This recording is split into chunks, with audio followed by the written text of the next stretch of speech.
En Afrique du Sud, la principale actualité aura été sans conteste la tenue du sommet des BRICS fin août à Johannesburg, sommet qui a acté l'élargissement du groupe à 5 nouveaux pays.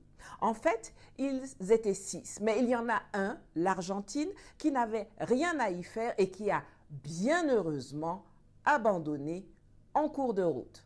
On se souvient qu'en amont du sommet, la Cour pénale internationale avait émis un mandat d'arrêt farfelu contre Vladimir Poutine, ce qui avait poussé le gouvernement sud-africain, signataire du statut de Rome, à prendre des décrets garantissant l'immunité totale des officiels du sommet. Mais le patron du Kremlin, ne souhaitant pas embarrasser Ramaphosa, a préféré ne pas faire le déplacement de Joburg, où il était très valablement représenté par le ministre des Affaires étrangères Sergueï Lavrov et auquel il a pris part via des vidéoconférences. J'ai assisté en personne avec mon sang, Kémy Séba, à ce sommet. Bonjour Manu. Comment ça va? Depuis Joburg. Coucou à Brigitte. Au revoir. Et si jamais vous souhaitez que je vous fasse une chronique dédiée aux BRICS, à leur fonctionnement, à leurs projets, à ce qu'ils peuvent représenter pour nous Africains ainsi qu'aux coulisses de la réunion, dites-le moi en commentaire.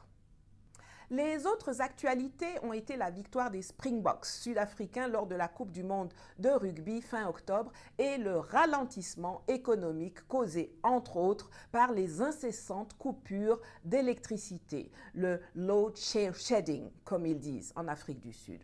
On se souvient également qu'en juin, le président sud-africain Cyril Ramaphosa a été humilié et sa vie a même été sciemment mise en danger par les autorités polonaises. Vous savez, les racistes d'Europe de l'Est là.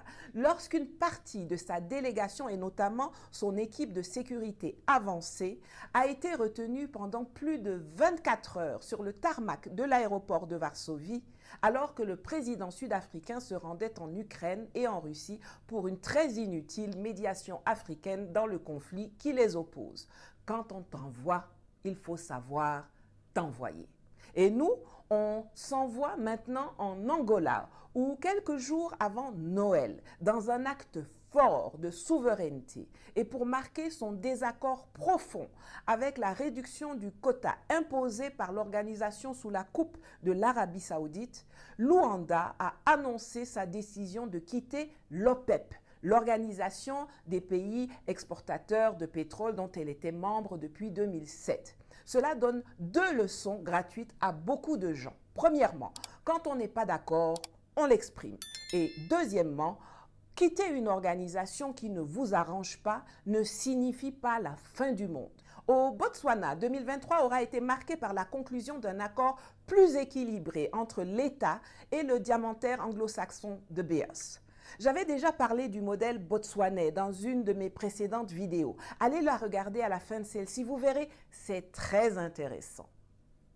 La part de l'État dans la production de diamants est donc dorénavant fixée à 30% en 2023 pour passer à 40% dans les 5 années à venir et à 50% en 2032. On revient de loin quand on sait qu'elle était de 10% en 2011 au commencement des relations entre les deux entités. J'espère que les autres chefs d'État africains sauront en tirer des leçons. Tout dirigeant qui en 2024 signe ou ne renégocie pas des accords d'exploitation des ressources naturelles de son pays avec une clé de répartition qui donne plus de 70% aux investisseurs étrangers doit être traduit en justice pour haute trahison. Et même les 70% là doivent diminuer drastiquement au cours de l'exécution du contrat. Quand on dit gagnant-gagnant, c'est au moins 80% pour nos pays et le reste pour les investisseurs, à prendre ou à laisser. À ce sujet, laissez-moi vous raconter une histoire que peu d'Africains connaissent. Quand en 1970, Mouammar Kadhafi, 4 mois après son coup d'État, a voulu renégocier les accords pétroliers avec les majors américaines et britanniques et qu'elles lui ont proposé un ajustement qu'il a jugé insultant, il leur a dit, et je cite, « La Libye a vécu sans pétrole pendant 5000 ans et nous pouvons de nouveau nous en passer. » Fin de citation. Genre, si vous ne voulez pas donner le bon argent là, mieux ça reste en bas là-bas. Comment cela s'est-il terminé selon vous? Évidemment, les multinationales ont cédé et Kadhafi a même obtenu un prix plus élevé que celui négocié par l'OPEP durant les 9 années précédentes, alors que la Libye n'était même pas un gros producteur comparé au Koweït, à l'Iran ou à l'Arabie Saoudite.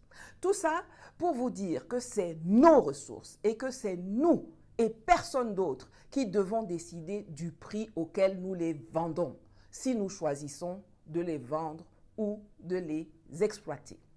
Au Malawi, on retiendra le passage en mars du cyclone Freddy qui a causé plus de 1200 décès et a été suivi d'une épidémie meurtrière de choléra qui a tué plus de 1800 personnes. Quand c'était pour le Covid, on nous énumérait tous les jours tous les morts de la planète.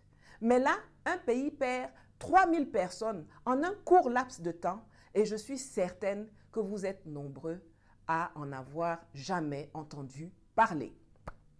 Rendons-nous maintenant au Eswatini, la dernière monarchie absolue d'Afrique, où les partis politiques sont interdits depuis 50 ans et où 58 députés ont été élus en septembre, dont l'unique rôle consiste simplement à conseiller le roi et non à voter des lois. Je vous en parle parce que cela doit nous interpeller sur la nécessité de définir nous-mêmes, sans complexe, notre mode de gouvernance, sans se laisser imposer ceux des Occidentaux. Je ne dis pas que celui du Eswatini est bon ou mauvais. Je dis que nous devons sortir des carcans et casser les ornières que Mitterrand a mis à nos dirigeants depuis son discours de la Baule en 1990. Soyons créatifs. Nous savions déjà organiser nos sociétés bien avant que les Blancs ne mettent leurs pieds chez nous. Un autre fait marquant, à mon avis, a été la visite de la présidente taïwanaise, également en septembre. Il faut savoir que le Eswatini est le seul et unique pays d'Afrique, et il y en a 54, à encore entretenir des relations diplomatiques avec Taïwan. Ils ne sont d'ailleurs que 13 dans le monde à ne pas adhérer à la politique de la Chine unique qui consacre l'appartenance de Taïwan à Pékin. Il s'agit du Belize, du Guatemala, de Haïti, du Honduras, des îles Marshall, du Nauru, du Nicaragua, du Palau, de Saint Kitts et Nevis, de Sainte-Lucie, de Saint-Vincent et les Grenadines et du Vatican. Comme vous pouvez le constater, aucun pays européen, et encore moins les États-Unis, qui provoquent la Chine en gonflant leurs narines chaque jour à propos de Taïwan, menaçant de plonger le monde dans une troisième guerre mondiale, n'a le courage d'entretenir des relations diplomatiques officielles avec la province chinoise. Connaisseur connaît. Du côté de la Namibie, on retiendra que le Parlement, majorité comme opposition, chambre basse comme chambre haute, s'est uni comme un seul homme pour résister à l'attaque de nos valeurs causée par un jugement de la Cour suprême rendu en mai et qui stipulait que les mariages homosexuels célébrés à l'étranger entre des ressortissants namibiens et étrangers devaient être reconnus en Namibie sous prétexte d'égalité des droits. Évidemment, cela a suscité une levée de boucliers dans la population et les membres du Parlement qui ne sont pas en reste ont rapidement adopté des amendements à la loi sur le mariage pour contrecarrer ce jugement fantasmagorique. C'est ainsi que le Bill of Marriage définit dorénavant le mariage comme une union entre personnes de sexe opposé et le conjoint, chaque fois qu'il est mentionné dans la loi sur le mariage ou dans toute autre loi d'ailleurs, est défini comme, je cite, la moitié d'une union légale entre une personne née femme génétiquement et une personne née homme génétiquement. Elle remplace la définition précédente qui désignait le conjoint comme un partenaire dans le mariage entre personnes de sexe opposé. Vous voyez comment ces gens qui encouragent le changement de sexe chez eux, en allant même mettre ça dans la tête de leurs enfants à l'école, nous contraignent à élaborer des textes de loi hyper précis pour éviter que des petits malins se glissent dans les failles qui prêtent à interprétation. L'égalité des droits chez nous en Afrique, là, ça commence par l'égalité du droit à la prospérité, à la souveraineté et à la sécurité. Tant que chaque Africain n'en bénéficie pas là, tous vos autres droits, ouya ouya là, allez jeter ça en brousse. Bien. Bon, je sais qu'il reste encore le Lesotho et la Zambie dans la zone, mais sincèrement, il n'y a rien qui me vienne en tête à leur sujet. Donc, si jamais vous avez des actualités marquantes les concernant, n'hésitez pas à les mentionner en commentaire.